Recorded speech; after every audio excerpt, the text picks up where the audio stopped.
When you hear the word study or studying, what image comes to mind?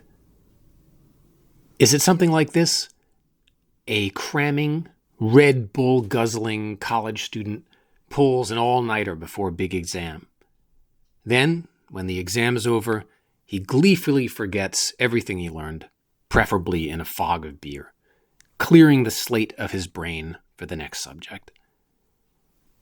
Perhaps you were, or even still are, such a student. If so, what do you remember about it? Probably not the subject matter. What you learned was likely temporary. It wasn't important in itself. It was a means to an end, passing a test, getting a good grade, a set of clues to clear an intellectual obstacle course. Once the obstacle course was cleared, you could safely forget what you learned. You may have even been better off forgetting what you learned, so it wouldn't distract you from the next challenge.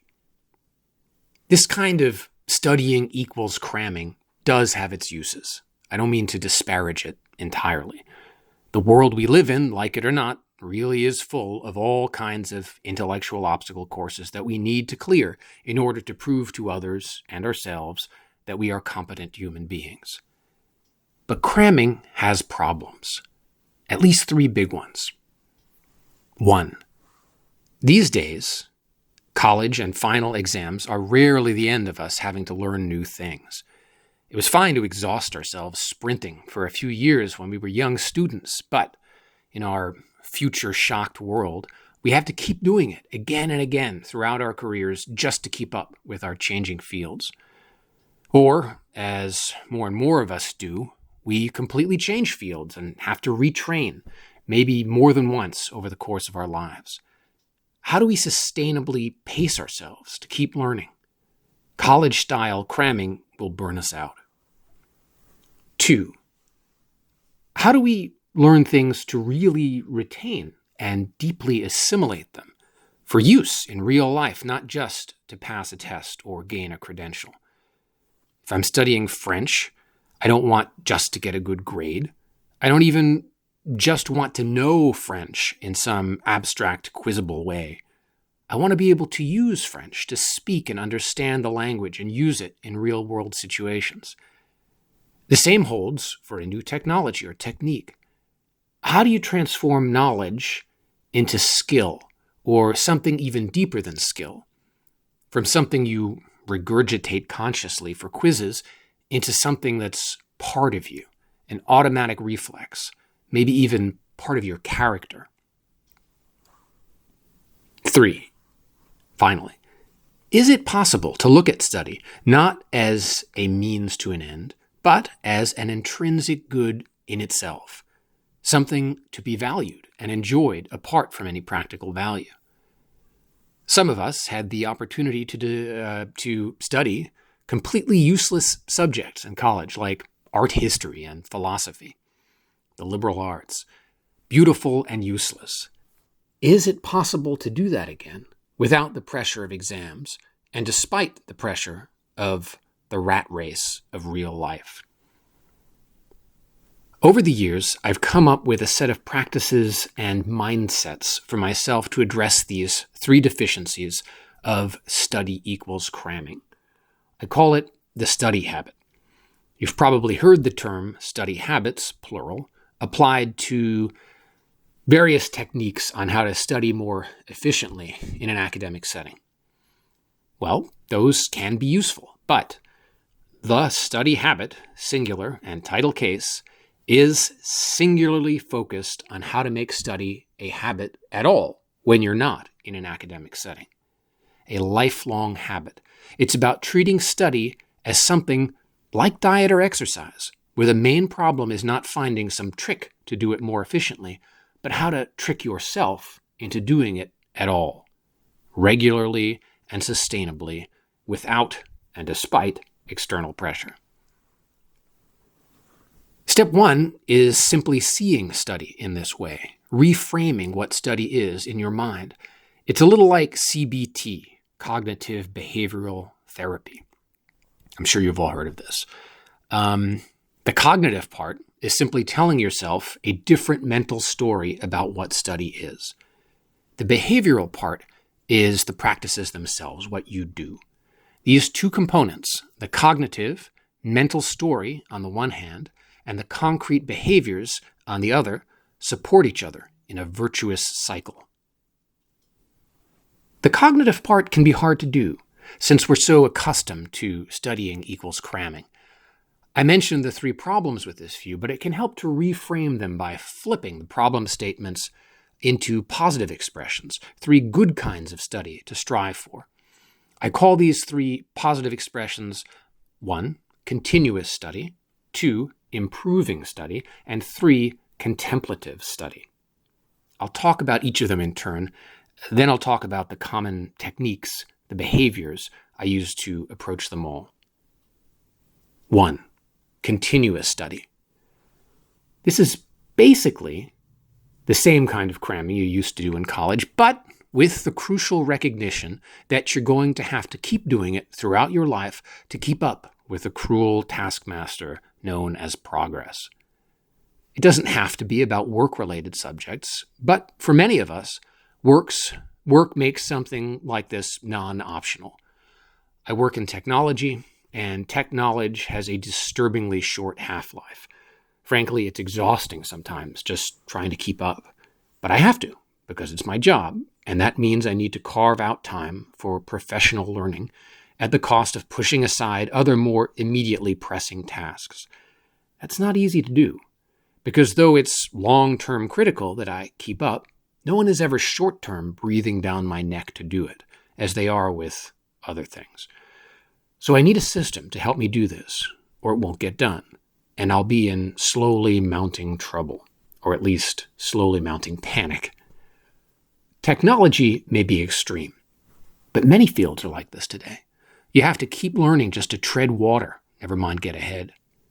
The challenge here with this kind of study is not necessarily to elevate the quality of your study, but how to pace yourself so that you can do it for decades versus just a few years in your youth. Now, one tends to hear this challenge framed in a very positive way, right? Lifelong learning, like what a wonderful thing we get to do. But if we're honest with ourselves, it can be terrifying and exhausting just to think about it. The mental rat race. The study habit can help with that terror by showing you a sustainable path forward. It can even ease you into enjoying it, as you'll see when we start talking about behavioral techniques. 2, improving study. This is study where you want to learn something to make yourself actually better somehow. It's qualitatively different from what we talked about with continuous study. It's not just to pass a test or get a credential, but to actually get better at something or become a better person in some way. It could be a skill, professional or personal, say a language you really want to speak, or a technical skill you want to be able to apply to do or make something. Or it could be deeper, some social skill, a better way to interact with your fellow human beings, or even a moral improvement, some wisdom you are trying to force yourself to internalize to become a better person in some way. With improving study, there's something you want to deeply assimilate, knowledge or even character, to change yourself long term. It's beyond just accumulating facts. It's allowing yourself to be changed by those facts in some way. 3, contemplative study. There is an old rabbinical saying, which first lists all kinds of important moral goods: honoring parents, loving deeds of kindness, making peace between people, essentially a comprehensive list of virtues, and then concludes, but the study of the Torah is equal to them all. There are a lot of striking things about that statement. We tend to think of study as a means to an end, but the rabbis are saying no, study, or at least a certain kind of study, is an end in itself. And not just that, the most important end in itself, as important as all the other most important ends put together.